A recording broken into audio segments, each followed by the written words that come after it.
Hi, everybody. It's Julie. Welcome to Hello Monday. Have you ever had one of those happy accidents? Yes, they do happen on occasion. And I had the good fortune while I was making this card to have kind of a happy accident. So I wanted to create a little beach scene using Lawn Fawn's Life is Good. I just love all the elements in that set, and it's perfect for building scenes. And normally when I watercolor, I like to stamp with StazOn Jet Black and then, whatever my choice of watercolor over the top, because StazOn is a nice bleed-proof ink. And I know the colors won't get muddied. But in this instance, I wanted a much softer look. And so when I was experimenting on some scrap watercolor paper, I decided to reach for the Hero Arts Soft Sand ink and watercolor that. And I noticed as I accidentally went over the top, like I just got a whole wash of color over the top of an image, all of a sudden I noticed that the stamped images were taking on the color because of that soft sand ink. They were taking on the color that I was watercoloring over the top. Now I'm using distress markers, and I'm sure you'd probably get the same results with the distress reinkers or the distress ink pads, against an acrylic block. And I'm just using my water brush here to pick up the color. But the trick to getting this look is you have to be willing to just wash the color completely over the image. So you're just making almost, blobs of watercolor over the top. And that's how you're going to get that absorption there of the color into the image lines. So don't try to stay inside the lines. You really want to go outside the lines for this particular effect and over the top. And I know that's hard for some of you because you were always taught to stay inside the lines.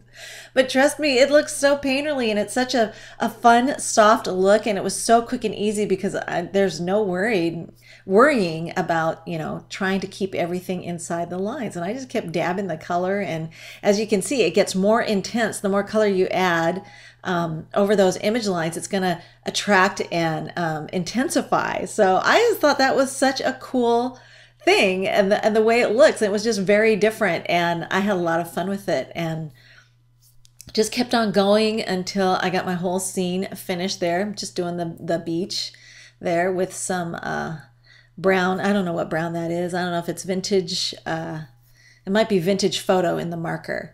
So anyway, once I got done with that, I decided to pop up a little sentiment. This is from Hello Baby, and it's got that really fun font, and I just kept it in that soft sand color because I just wanted to, unify the whole theme. And then just a little bit of pattern there with some wood grain washi tape. I just couldn't resist putting a little bit right there because it just seemed to go really well with the whole project. And then I will go ahead and mount this panel. Now, sometimes with my watercolor panels, especially if there's not a lot of warping, sometimes I just like to put adhesive down around the center and then let the edges kind of curl up naturally or flip up naturally on their own. I think it just kind of adds a little bit of interest, especially if I'm not matting the layers at all. And I just think it just looks, it's just a different look. It doesn't look quite as, perfect.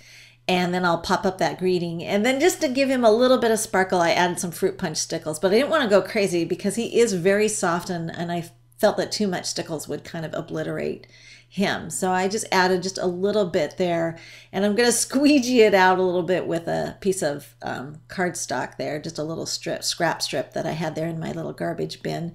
And I could have done it with my fingers, but I hate getting stickles on my hands. I usually end up then smearing it somewhere else on my project, so I'd rather do it that way.